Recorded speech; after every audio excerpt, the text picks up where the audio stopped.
Hola, ¿qué tal? Muy buenas noches. Gracias por acompañarnos en Debate 22. Ya lo hablábamos la semana pasada, vimos este panorama general de qué es la Red Nacional de Refugios y Wendy Figueroa Morales, la directora de la red, que está con nosotros. Wendy, gracias por estar con nosotros otra vez. Gracias, Kimberly, a ti por el espacio. Dijo que nos iba a compartir pues el testimonio de una mujer muy valiente que estuvo en la Red Nacional de Refugios y que con su experiencia nos va a contar de qué se trata. Ella es Daniela Sánchez Martínez. ¿Cómo estás, Daniela? Gracias por estar aquí, bienvenida. Hola, buenas noches, gracias. Cuéntanos primero un poquito, Wendy, ¿qué pasa con las mujeres que ocupan la Red Nacional de Refugios? Recordamos un poco lo que hablamos la semana pasada. Sí, bueno, primero decirles y recordarles que los refugios es un derecho humano para todas aquellas mujeres que están en una situación de violencia, que sienten que su vida corre peligro. Y esto de sentir es bien importante, Kimberly, porque creemos en lo que ellas nos dicen. Entonces, ellas son las expertas en su historia. Si ellas en ese momento sienten que están en una situación de peligro y que no tienen un lugar seguro, pues están los refugios, son espacios de protección donde se les da acompañamiento integral especializado. Y un refugio no solamente es este espacio donde ellas van, están un tiempo, va a depender de cada una de sus necesidades, sino también es el espacio posterior al proceso. Un centro de atención externa, una casa de emergencia, una casa de transición, donde ahorita Daniela nos va a poder compartir porque, pues bueno, la violencia que vivimos pues no se va a detener de la noche a la mañana, es un proceso largo, constante, por lo tanto, aún después de que ellas salen del refugio hay un acompañamiento integral para seguir fortaleciendo la parte emocional, la toma de decisiones y, por supuesto, enfrentar un proceso jurídico que es revictimizante en nuestro país, que no es ni pronto ni expedito y que en ese momento largo, que puede ser muchos años, siempre va a haber un acompañamiento integral, especializado, con enfoque de derechos humanos y gratuito para las mujeres que así lo necesiten en todo momento. Bueno, y me parece crucial lo que estás mencionando. Si ellas sienten que corren el peligro, eso es un chip que tenemos que cambiar, porque en muchas ocasiones no se hace caso a la mujer y de repente vemos situaciones tremendas de feminicidio porque nadie le hizo caso a la mujer que una y otra vez dijo estoy en peligro, pero no se le creía. Daniela Sánchez, gracias por estar con nosotros. Gracias. ¿Cómo y en qué año llegas a un refugio de la Red Nacional de Refugios? Llegué a la red un 31 de diciembre en el año 2018. Qué fuerte. Así es. Así de fuerte como es la violencia, así de imprevista, que es en cualquier momento, ¿no? Espera que no sea festivo, que no sea cumpleaños, que no sea en cualquier momento. ¿Qué detona el momento para que tú digas, salgo de mi casa y me voy a un refugio? La agresión con mi hija presente, mi hija de escasos 4 meses de edad. 4 meses. 4 meses, yo cargándola, un evento de violencia en la vía pública. Ahí fue cuando dije, esto no va a parar, este sujeto no se va a detener, incluso su hija literalmente de por medio, y nos va a matar a las dos. Ese fue el detonante. Por supuesto, venía una historia antes de violencia. Por supuesto, estamos hablando de alrededor de casi 4 años, en donde desde el noviazgo empezaron a presentarse todos los tipos de violencia y, como bien decías hace un momento, ¿no? No nos damos cuenta, no estamos educadas para darnos cuenta y tampoco estamos educadas para poder hablarlo y expresar a nuestra familia, a nuestros amigos, qué es lo que estamos viviendo, el riesgo, porque también es cierto que no nos damos cuenta el riesgo en el que estamos. Porque la vergüenza. Siempre también. Miedo y vergüenza es una combinación que llega a ser fatal. En mi caso, ni siquiera sabía que lo que estaba viviendo se llamaba violencia y que después estaba, pues ya no solo en niveles de violencia como el violentómetro, sino que está tipificada dependiendo el tipo, ¿no? Sexual, económica, patrimonial. ¿Cómo te enteras de la Red Nacional de Refugios? O sea, en el momento que dices, hoy tengo que salir de aquí, ya no puedo continuar, me va a matar este hombre, ¿cómo sabes a dónde ir? Afortunadamente, ya para esa segunda ocasión que había tomado yo la decisión de denunciar, sí tuve oportunidad de acercarme a personas que estaban, pues digamos, en este medio de los derechos de las mujeres. La primera ocasión no, entonces no tuve una guía adecuada. En esta segunda ocasión, esa persona que tomó la llamada sí tenía conocimiento de la existencia de refugios. Desde el primer momento, sin hacerme incluso más preguntas, me dijo, tú estás en riesgo feminicida y necesitas ir a un refugio porque si no te va a matar, a ti y a tu hija y a tu familia. Entonces, más bien, quien tomó la decisión y supo valorar lo que yo estaba contando fue esa persona, quien me dijo, ¿te vas a un refugio? Es tu decisión, pero la opción está. Cuando llegas a la Red Nacional de Refugios, a este refugio en particular, Cuéntanos un poco la experiencia, porque es bien importante, tu testimonio es súper valioso para las mujeres que nos están viendo, porque en muchas ocasiones piensan, voy a comer mal en un refugio, me van a quitar de mis hijos, voy a dormir con otras personas, voy a acabar regresando y entonces va a ser peor. ¿Cómo fue esta experiencia? La experiencia para mí fue maravillosa. ¿En qué sentido? Fue la oportunidad para mí de por primera vez en 4 años alejarme por completo del agresor. Lo que me dio la oportunidad no solo de valorarme a mí como mujer, como madre, como hermana, hija, y de saber que lo que estaba haciendo era salvar mi vida, no estaba poniendo, y la de mi hija, o poniéndome en contra de él, no, estaba salvando nuestra vida. Y la Red Nacional de Refugio no solo nos abre las puertas de un espacio que es un hogar, en donde tienes un espacio digno para vivir, comer, asearte, con todo lo necesario que incluso muchas de nosotras no tuvimos en ese espacio conviviendo con el agresor. Y es todavía más impactante porque si no lo tuviste es como llegar a un... Oasis. Exacto. O sea, nada de lo que... ¿Tú dependías económicamente del agresor? No necesariamente. ¿En qué sentido? Que él disponía de mi dinero. Yo no dejé de trabajar en todo el tiempo de la relación, pero él controlaba mi dinero. Entonces, era para mí, no había accesibilidad para nada, ni lo más mínimo en cuestión monetaria. Entonces, sí encontrarme con un espacio en donde todas las necesidades primarias estaban cubiertas fue importante y ayudó mucho a que yo pudiera salir de esa relación. Bueno, y cuando apenas llega una mujer a la Red Nacional de Refugios, digamos, la primera semana, ¿cómo es este proceso de transición? Porque me imagino que llegan angustiadas, muchas con depresión, muchas hasta con golpes físicos. ¿Cómo empieza este tratamiento?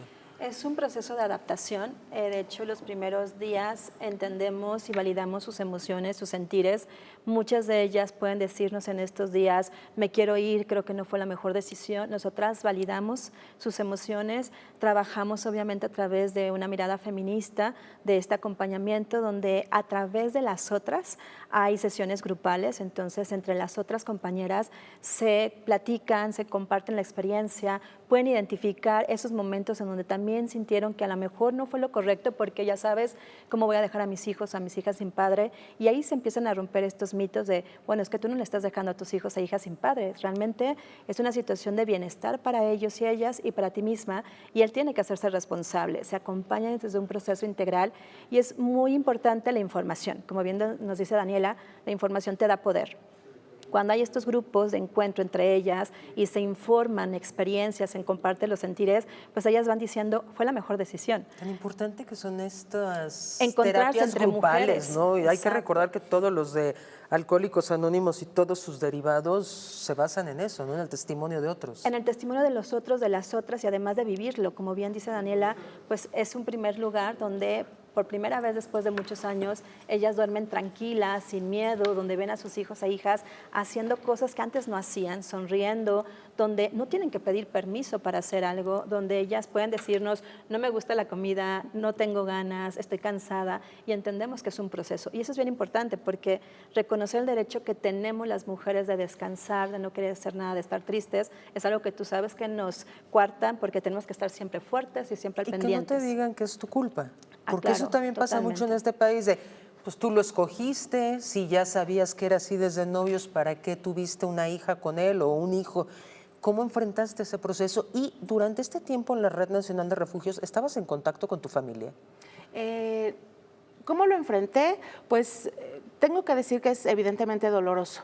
Es un proceso en el que estar alejada de todo lo que conocías implica reinventar todo lo que has creído antes. Estas ideas de tengo la culpa, mis hijos y mi hija sin padre, qué va a decir la sociedad, que soy una mujer violentada, a pesar, en mi caso, pues yo tengo estudios, tengo un trabajo estable, ¿qué van a decir de mí? Entonces, derribar todas esas creencias en uno mismo es bastante fuerte, doloroso, pero creo que la clave es el acompañamiento psicológico, el profesionalismo con el que todas las personas, específicamente mujeres que trabajan en un refugio, tienen para poder guiarnos en cualquier momento del día.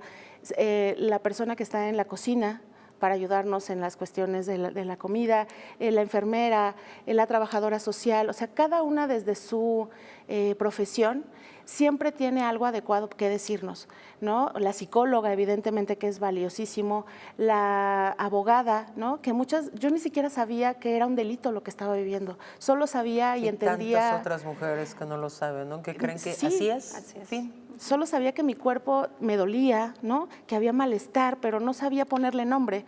Entonces, ellas nos van ayudando a ponerle nombre, a decirnos cuáles son las opciones que tenemos, si es que queremos denunciar o no, si queremos un proceso familiar para la guarda y custodia, patria potestad de nuestras hijas e hijos. Entonces, eso es de mucho valor porque antes o afuera la mayoría de nosotras no tiene esa guía. Un tema crucial, tú tenías un trabajo. Sí. Del que este individuo agresor administraba tu dinero. Cuando entras a la red, ¿dejas el trabajo? Afortunadamente para mí, me considero una mujer sumamente privilegiada en ese sentido. He contado con el apoyo de mi centro de trabajo durante todo el tiempo y pues tuve que ocupar todo esto que nos da la ley del trabajo, ¿no? Vacaciones, días económicos, todo eso, para poder cubrir 64 días que pude permanecer en el refugio.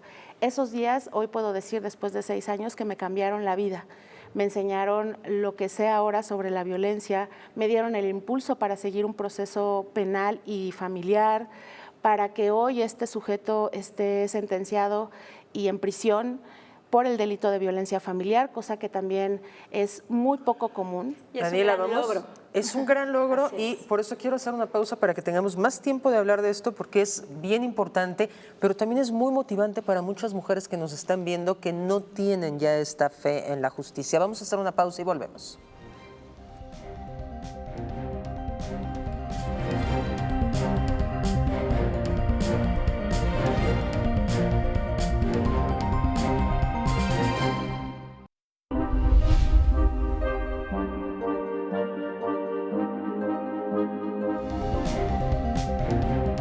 Frente a esas disyuntivas, no debemos olvidar que la verdadera libertad comienza con el respeto a quien piensa distinto a uno. Para conocer es necesario preguntar. Apoyar a las mujeres, apoyar a los grupos vulnerables a través del arte y la cultura es responsabilidad de todos. Cultura y activismo para eliminar la violencia de género. Bien preocupante socialmente, que es el tema del clasismo, del racismo, de la discriminación y que la única vía es la educación. Debate 22. Temas como la gentrificación, expulsión, la discriminación cultural y los desalojos masivos, pues volvieron a la discusión pública. Aquí está como el reflejo de esta gran ciudad, de este gran pueblo. Son estas cosas las que nos llenan el alma, son actos de justicia.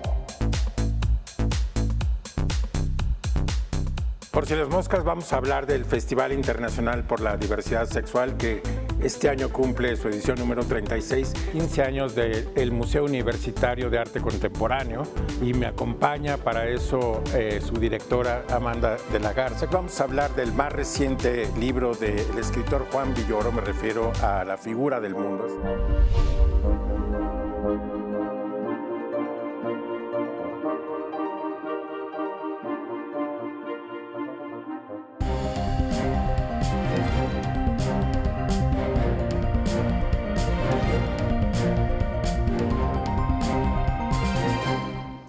Nos da muchísimo gusto escuchar historias de éxito, pero también historias de mujeres que lograron una correcta impartición de justicia. Durante el corte, Wendy me estaba comentando, 5 mujeres acaban de poner una denuncia que llegaron con ustedes el fin de semana, no ha pasado nada. Sí, este caso que nos va a compartir Daniela es extraordinario, ha sido por su resistencia, por su insistencia, pero en realidad en México el nivel de impunidad es del 99%, Kimberly. Esto significa que 1 de cada 100 casos realmente tiene un proceso. Y en solo este fin de semana que estuve acompañando directamente a las mujeres, 5 mujeres se contactaron diciendo que ya habían hecho denuncias, que seguían en una situación de violencia, que no tenían dónde ir, que el agresor las tenía secuestradas y la única forma de comunicarse era vía redes sociales. Y justo compartíamos, bueno, la importancia de estos mecanismos, uno, de acceso inmediato a la justicia que se les crea a las mujeres en la primera ocasión y que se reconozca que la violencia familiar es un delito grave y es la antesala del feminicidio, es la antesala de ataques con sustancias químicas, que hace la antesala de muchas situaciones de violencias que se minimizan y que se ponen en una situación mínima para que las mujeres puedan acceder a este acceso, que es a una vida digna, libre de violencia, pero sobre todo derecho, sobre la justicia para ellas y sus hijas e hijas. Entonces, bueno, lo que Daniela nos va a compartir, que es una sentencia ejemplar, no ha sido por voluntad, sino realmente por una exigencia que ella ha tenido y poner la fuerza, su cuerpo y el trabajo colectivo para exigir pues bueno, no solamente esta reparación del daño, porque nunca vas a volver a regresar antes de la violencia vivida, pero por lo menos dejar claro que es un agresor y que cometió un delito. Pero hay muchas mujeres, muchísimas que siguen esperando la justicia y que no creen en las autoridades porque simplemente anulan todo lo que ellas pueden decir. Muchas otras nunca van a ir a denunciar, que es probable que las maten antes de que vayan a denunciar porque saben que hay 99% de impunidad. ¿Cómo fue tu caso? Pues bueno, al salir del refugio, evidentemente fue un proceso paulatino, ¿no? En donde sí, de cierta forma o de completa, me dieron muchas herramientas para poder enfrentar mi nueva vida, ¿no? Empezando por creer en mí misma y en asumir que no era mi culpa. A partir de ahí creo que fue el mejor y mayor impulso, además de esta visión en ese momento, después de 64 días, muy primaria de lo que es el feminismo y nuestros derechos como mujeres. Pues de ahí yo arranqué y dije, no, nunca más, no voy a permitir jamás, aunque sé que yo no era mi culpa, ¿no? Que esto vuelva a ocurrir, pero además de todo quiero que mi hija esté segura. Eso es un aliciente brutal para muchas mujeres que han soportado violencia y que dicen, ok, yo lo soporto, pero no quiero esto para mis hijos, no quiero que tengan este ejemplo. Entonces, a partir de ahí comenzó el camino que tomé la decisión de iniciar nuevamente denuncia. En mi caso particular, mis papás, adultos mayores, también fueron víctimas directas de agresiones de esta persona. ¿Cómo? De manera física, verbal, psicológica, con amenazas, ¿no? Entonces, ellos también son parte de la denuncia y mi hija también, quien también fue violentada de manera física y psicológica, desde siendo, bueno, yo embarazada, una vez que nació, durante 6 meses.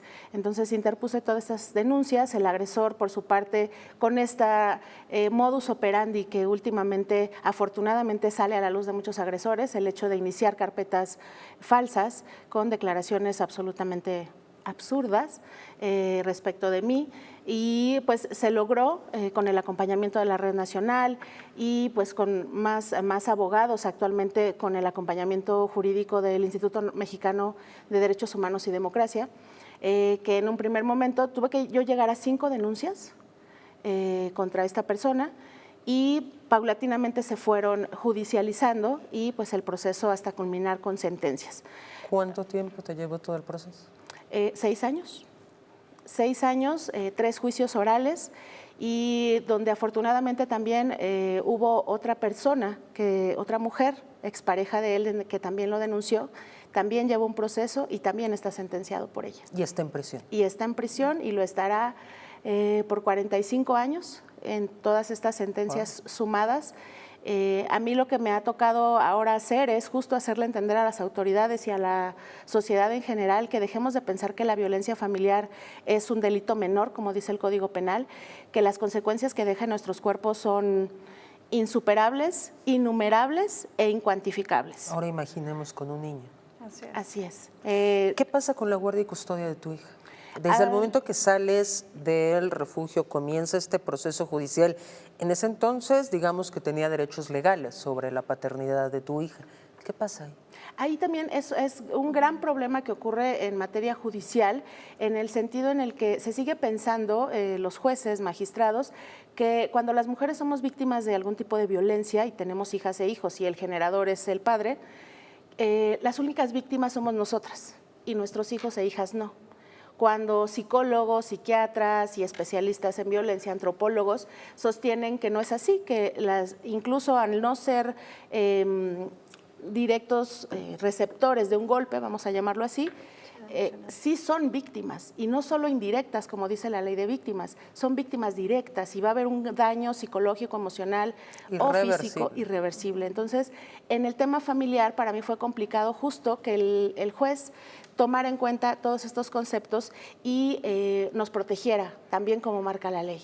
se permitieron o se indicaron visitas de revinculación con el agresor, cuando incluso ya había una denuncia de violencia hacia mi propia hija. Qué absurdo. Entonces, nos ponen en riesgo. Esto que hace 6 años no se nombraba, que hoy sabemos y está tipificado en la ley como violencia vicaria, fue lo que yo estaba viviendo, porque él utilizó a mi hija para seguirme violentando.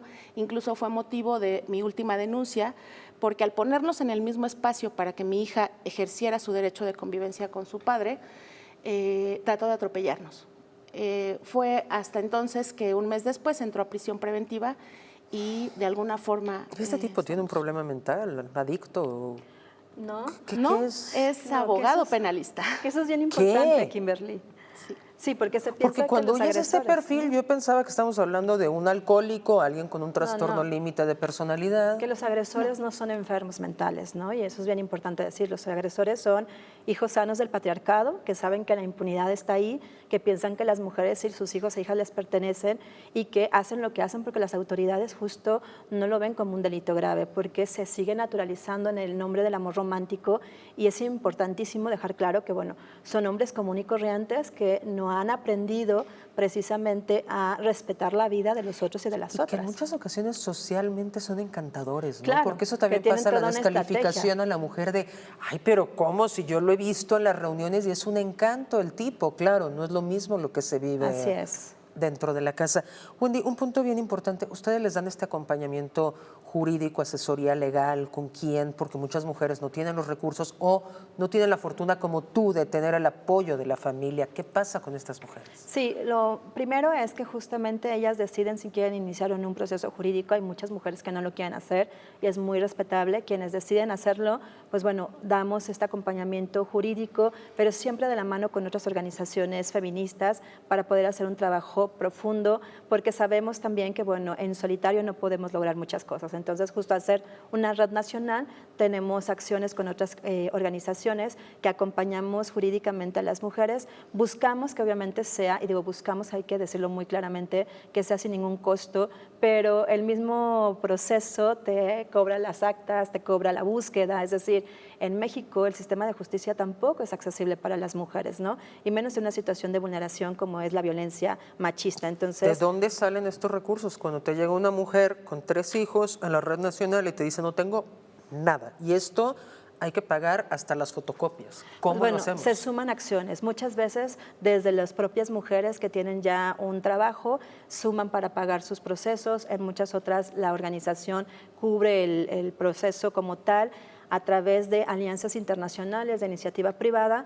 Y bueno, sí hay que decirlo, el gobierno federal da presupuesto, pero da muy poco en cuanto al acceso a la justicia, porque de hecho no te van a dar un comprobante fiscal para una copia certificada.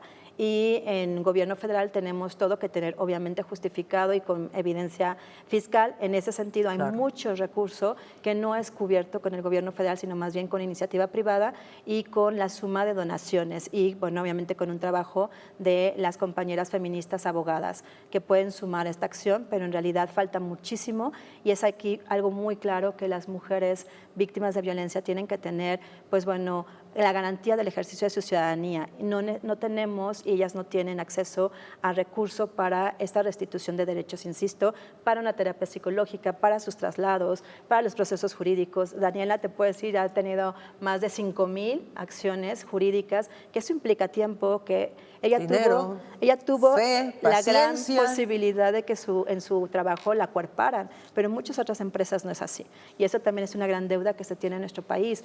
Los y las empleadoras tienen que reconocer que la violencia machista implica muchos procesos y hay que tener, pues bueno, licencias por violencia familiar o de género, hay que tener recursos para que ellas puedan movilizarse, porque ese es un tema y un compromiso del Estado mexicano que no se está llevando a cabo. Y como bien dices, no solamente recursos, sino paciencia, mucha fortaleza y acompañamiento psicológico, que bueno, está abierto, totalmente gratuito, pero también hay que decirlo, a veces las distancias y la movilidad no les permiten a ellas acercarse a esos espacios que dan atención gratuita, y eso también es algo que tiene que ver el sistema para poder acercarle a todas las mujeres a estos espacios. El mensaje es, en la red nacional podemos acompañarles vía telefónica, vía redes sociales. Obviamente es un proceso constante, pero también hay que seguir con exigencia al Estado mexicano, porque hablar de recursos es hablar de derechos humanos, ¿no? Y si no hay presupuesto, pues entonces es una simulación. Casi se nos acaba el tiempo, nos queda un minuto. Daniela, ¿cómo estás hoy? ¿Cómo está tu hija? Afortunadamente bien, vamos avanzando, vamos sanando, vamos retomando nuestra vida. El camino continúa. Sabemos en el tema jurídico que son 8 años esperar a que los sentenciados puedan o no acceder al recurso de amparo. Entonces, pues esto no termina. Lo que para mí queda claro es que ahora tener y usar mi voz para exigir a las autoridades, convertirme en activista, acompañar a más mujeres, alzar la voz por la Red Nacional de Refugios que me salvó la vida, hoy se ha convertido en parte importante de mi vida y espero que en algún momento tenga que dejar de hacerlo porque significaría que no hay más violencia. Pero te agradecemos muchísimo, vale muchísimo que compartas tu testimonio, que puede ser muy doloroso estar recordando una y otra vez lo que pasó, pero estoy segura que hay muchas mujeres que nos están viendo y que gracias a tu experiencia y el trabajo de ustedes dicen, hay una solución. Ahí la tienen, tuvieron en pantalla ya todos los datos, pero si no los tienen, escríbanos, escríbanme a mí y nos encargamos de que inmediatamente reciban la ayuda que necesitan. Wendy, Daniela, muchas gracias por estar aquí, muchas gracias por su trabajo. Gracias a ti. Muy buenas noches, los espero el próximo miércoles.